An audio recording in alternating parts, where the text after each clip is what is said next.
Heidi-ho, YouTube. You're looking at the box of shame, and that can only mean one thing. More crappy knives.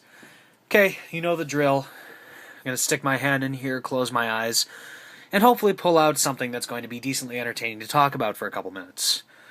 So without further ado, let's go.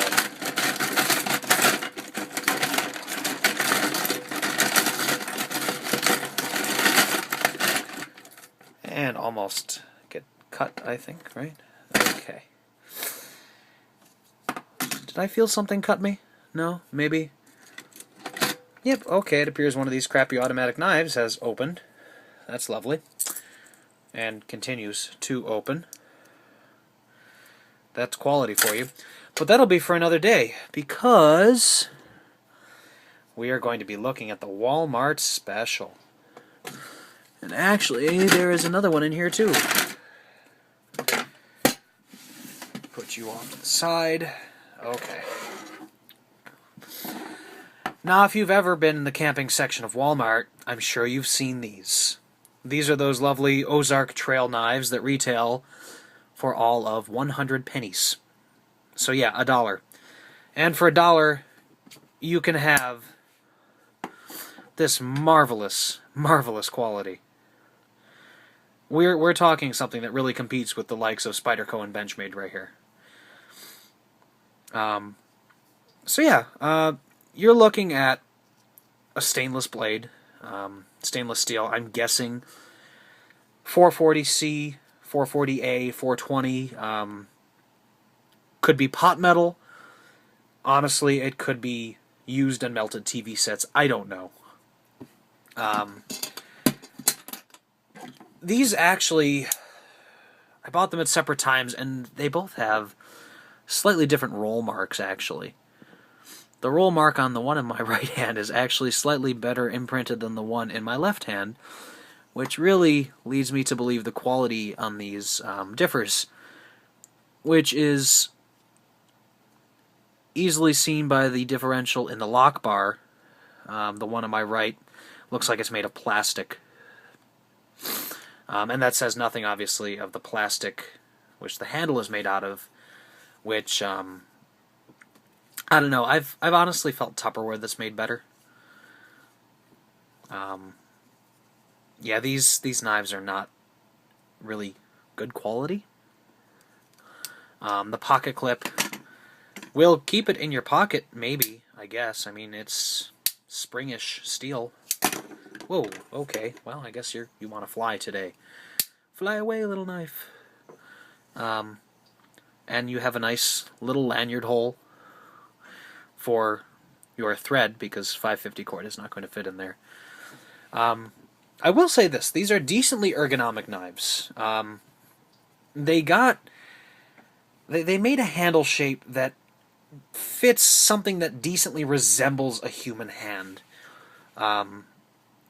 And it does curve to your hand really nicely. I'm not going to lie. It does fit really surprisingly well. There are finger grooves, and they fit my largish meat hooks pretty damn well. There is an attempt at jimping, which of course does nothing because it's just in the plastic. And you have a ricasso down here, which I wouldn't go anywhere near with your finger, just in case you slide up on the serrations, which are really the only sharp part of this knife. So if it'll cut, and that's a big question. Will it cut? No, of course it's not going to cut. Will any of the serrations cut? Well, they're going to tear. They will tear paper. So the serrations will tear. One of these I know I attempted to sharpen at one point. And it may have been this one, because this one just kind of glided through paper at an angle. No? You're not going to do that? Okay. There you go. Maybe. These are both chisel ground blades. So they're going to be a pain in the ass to sharpen. Or really easy, depending on how you think of sharpening. There we go. This must have been the one I sharpened. Yeah, this is the one I attempted to sharpen. But I actually am in possession of two of these because these are what I used to carry. If you have any recollection of the videos, Yeah, that's a nice cut. In my everyday carry bag, that old makeup pouch, that Hollister makeup bag, I stuck one of these in there, because these make really good expendable knives. As cheap and shitty and crappy as they are, these are a really good expendable knife. I mean, they're $1. You're not going to consider this part of your collection. I have them stored in my box o' crap purely because I have nowhere better to put them. I had one of these in my everyday carry kit just in case I happen to forget my knife, need to lend a knife to someone. All other knives had failed me. I needed, a pry bar for something, one of those. And I had another one in my emergency car kit, basically for the same reason, because I always have a knife on me, so that knife was basically my throwaway, my last-ditch sort of thing.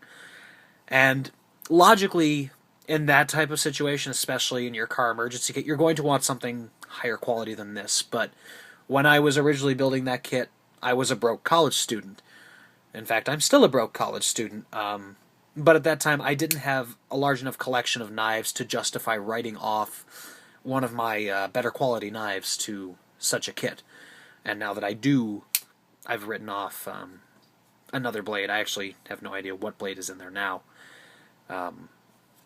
But it's something a hell of a lot better than this.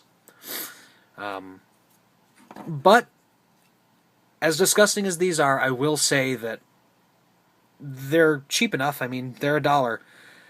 And they will cut. They may not slice paper beautifully, but you know what? They're a serrated edge that can tear. It's a half decent, I guess, plain edge that you can sharpen into something usable. That if you really need a knife, you could probably do a hell of a lot worse. Maybe. So for $1, I mean, you really can't go wrong. I can't believe I'm recommending these. What the hell, Major Chord? Wow. This is not how I thought this review would turn out. What the fuck? Anyway, thank you very much for watching. I hope you all enjoy the rest of your day. And stay tuned for the next time I stick my hand in this damn box.